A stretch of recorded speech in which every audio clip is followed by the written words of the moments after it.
Okay, after you've completed your waistband, this is make one back. You will take your left needle, insert it front to back under that string. So there's the string between the stitches, insert it front to back, and then at the back, insert. Then you will wrap your yarn and pull it through, and that is make one back. No. Alright, we have now inserted all of our hip markers and center front and center back markers, so now we are ready to do our zigzag short row. I have knit to the center back. I'm going to slip it and knit 5 more.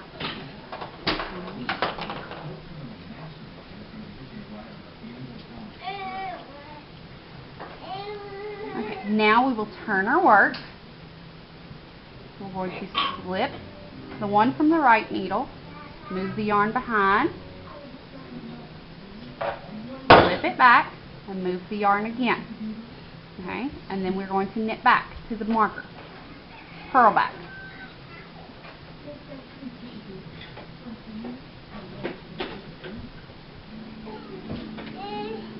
Now we slip it and purl 5 more.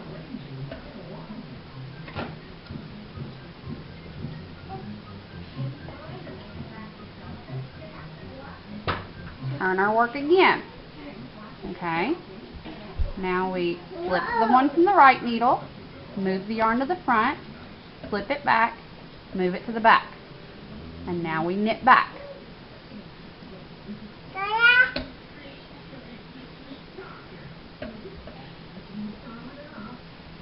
Flip the marker. Now we had knit 5 and then we wrap the stitch. So we are going to knit 5 again. 4, 5. Now you can see the wrap. We're going to lift that wrap and we're going to knit. And we're going to pull it through both of those. Now that is the 6th stitch. 7, 8, 9, 10. And we will wrap it again. Turn our work. Slip. Move it back to the front, and we've wrapped our stitch again. Now we'll knit back. Okay, I have purled to 5 past the center back marker, and now we have our wrap stitch again.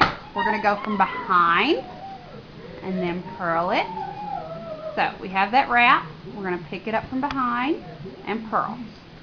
And if we flip it over, that stitch should come right through. And that is number 6, 7, 8, 9, 10. And then we flip and we're going to wrap it again. So we flip, move to the front, flip, move to the back. And then we knit back.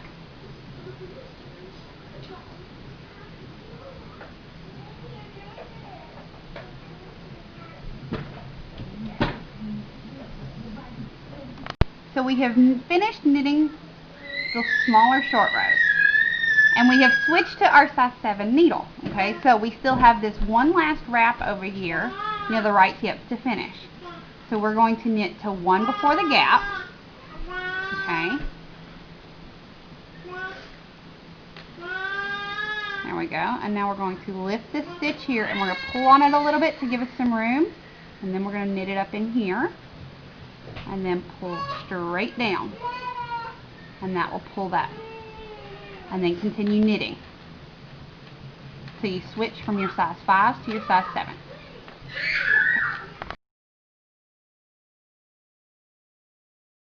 Okay, so we're ready to insert the first short row, which is only 1 out from your hip marker. So we're going to turn, we're going to slip purlwise without wrapping it, and then we're just going to purl back. Now we have purled back to 1 before our beginning round marker. We are going to turn again, slip again as if to purl, do not wrap it, and then knit all the way back across again. We have knit all the way back, and we can see our gap where we slipped it when we turned to purl. So we're going to knit to 1 before that gap. Now we're going to slip again. We're going to lift this loop behind the one we just slipped, or beneath the one we just slipped. Okay, we're going to lift it this way. I'll show you again. lift it. Now you will slip that one back. It helps if you place your finger over here, and you will knit that one by itself as usual, and then you'll take the stitch behind it and knit the one together with it, with the one that you just lifted on there, and it will hide that. Okay, again, on the first short row we have knit back to our beginning round marker, and we can see the visible gap. This time we are going to slip knitwise, and then we are going to pick this one up this way with our right needle. It's the loop right below the stitch that's on the needle. And then we are going to stick our needle in the front of the loops. Okay, so again, we're going to stick our left hand needle in the front of these loops. We're going to wrap the yarn around the back, and we are going to pull that through. Okay, and then you just continue knitting.